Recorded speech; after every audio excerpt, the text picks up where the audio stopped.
President Ziaur Rahman তিনি খারাপ মানুষ ছিলেন না, তিনি একজন ভালো মানুষ ছিলেন, দেশপ্রেমিক ছিলেন। কত বড় নাস্তিক হলে, কত বড় দালাল হলে, কত বড় পাঁচটা গোলাম হলে বলতে পারে তিনি সৃষ্টি না হইলে এই বাংলাদেশ সৃষ্টি হতো কিনা তাতে আমার সন্দেহ আছে। নাউজুবিল্লাহ বলেন, এ তো বিরাট বড় জাহেল। যেখানে রাসূল সাল্লাল্লাহু আলাইহি সাল্লামের কথাই বলা নিষেধ, যে রাসূল জন্মগ্রহণ না করলে দুনিয়া সৃষ্টি হতো না। রাসূল সাল্লাল্লাহু আলাইহি সাল্লাম বলেছেন, আমাকে বড় করার জন্য আমাকে বাড়িয়ে বাড়িয়ে কিছু বলার প্রয়োজন নেই।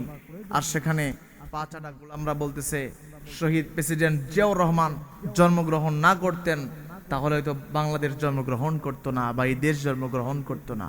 আহা, আপনি বলেন, তার কথা বলেন, প্রেসিডেন্ট জিয়াউর রহমান তিনি খারাপ মানুষ ছিলেন না, তিনি একজন ভালো মানুষ ছিলেন, দেশপ্রেমিক ছিলেন, দেশকে ভালোবাসতেন এবং এই ধরনের পাঁচটা গোলামদের কান ধরে বের করে দিতেন তল থেকে,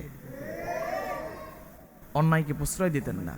আর তাকে বড় করার জন্য এই কথা বলা উচিত নয়। সে যদি আজ বেঁচে থাকতো আর তার সামনে এই কথা বললে তাকে দল থেকে বহিষ্কার করে দিত, যে আমার জন্য এত বড় কথা বলার কোনো প্রয়োজন নেই।